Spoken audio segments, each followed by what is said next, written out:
So the countdown to this year's World Cup is well and truly on as 32 nations combine to create the greatest sporting spectacular on the bloody planet. But in this video, I'm going to try and answer you one simple question. Can Tunisia win this year's World Cup?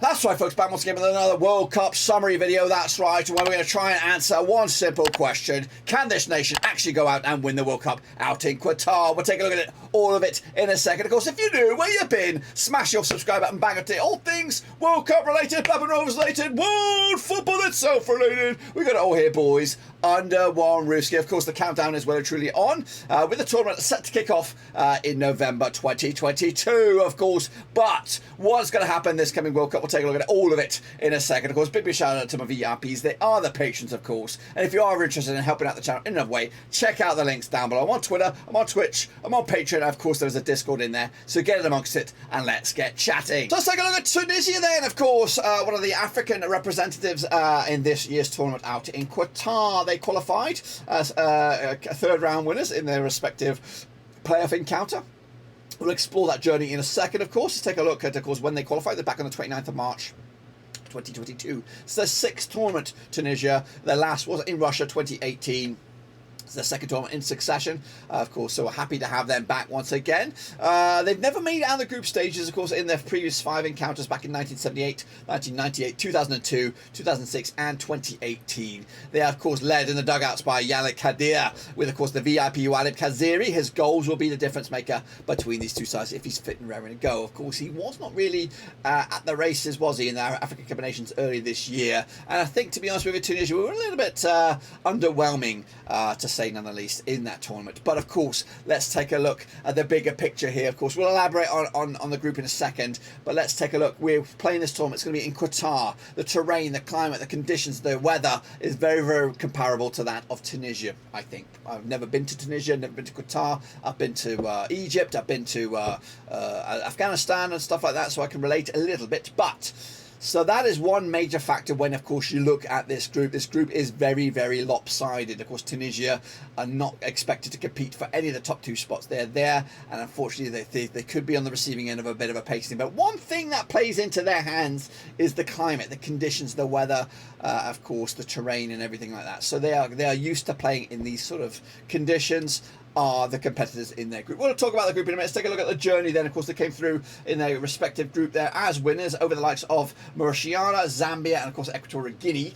Just one defeat to the name, 13 points on the board for them. Then they took on, of course, a very, very difficult, where are you in this? I kind of see it. Mali. Mali, of course, who did very, very well, or decently, pretty well in the African Cup of Nations. They ousted them with a 1-0 win, aggregate scoreline over 2 legs to go through to this year's final. Of course, we did lose a lot of African juggernauts along the way. No Nigeria, no Ivory Coast, no Egypt, but of course Tunisia are there, and of course they're on merit 6 times now in as a whole, 2 in a succession, but in a very, very difficult group.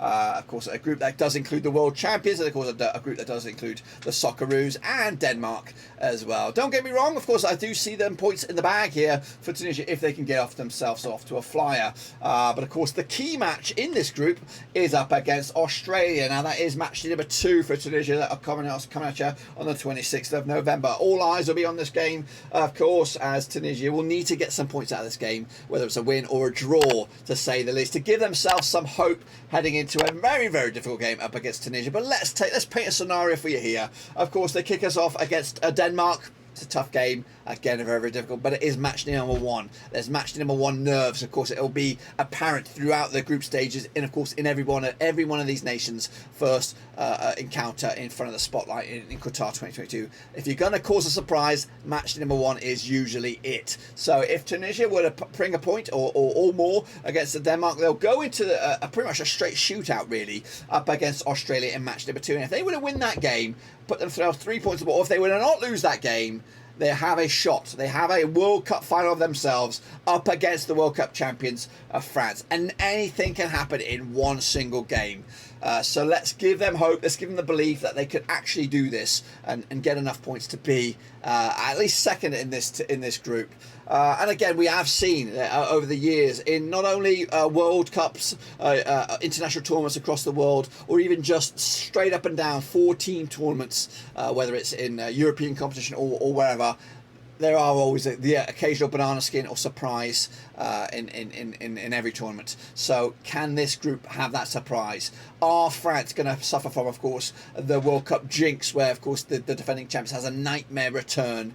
Of course, that's potential. There is the potential for that to happen. And again, let's, of course, feel the belief of the terrain, the climate, the conditions, the weather for Tunisia, very, very comparable to that of Qatar as well. So let's give them some hope. But really, get themselves off to a fly against the Danes. If they were to pick up a point there or more, then I think they've got the actual belief maybe to squeak out of this group and, of course, provide at least one African nation in their final 16s. But the odds, though, for them to do that is 5-2 to qualify out of this group. They are 350-1 to lift the trophy at the end of the campaign in, it'll be December, wouldn't it? Of course. But Linda, I'm ready.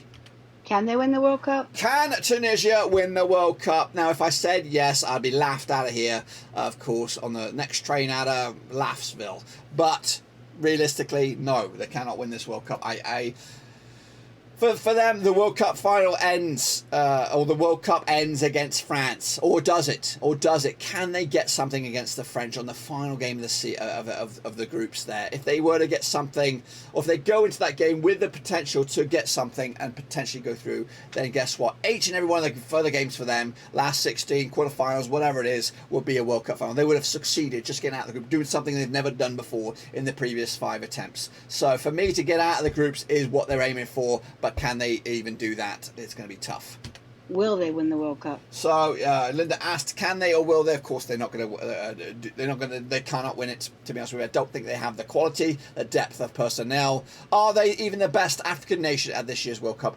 I don't think so. I think that boat is probably with Senegal at the moment in time. So unfortunately, Tunisia have such a humongous mountain to climb here with the World Cup winners, France. Denmark, of course, got a point to prove. And even those tricky surprise package, the Socceroos, you just don't know what's going to show up. Again, I'm going to be rooting for you guys. Hopefully you guys can do some surprises and maybe get to that last 16 for the first time. But unfortunately, I think you're going to crash out at the group stages at this year's tournament in Qatar. So there you have it, folks. There you bloody have it. A short, sharp take on this nation's chances out in Qatar 2022. What do you expect this country will do in this year's tournament? Do you think they'll get out of the group stages, or do you think they'll go deep, deep, deep into the competition itself? Let me know your opinion down below. And of course, we'll look forward to non-stop coverage right here at Blackburn Overseas. We're going to have, of course, predictions, previews, reviews, reactions, and of course, reactions from real fans themselves, of course. So that's all to look forward to this year out in Qatar 2022. So make sure you smash your subscribe, smash the thumbs up, and smash the little bell, boys and girls, as we look forward to a fantastic winter, or at least late 2022 of world football. Let me know your thoughts and opinions again about this nation, and of course the tournament itself in the comment section. But until then, guys and girls, I'll see you soon for the next one.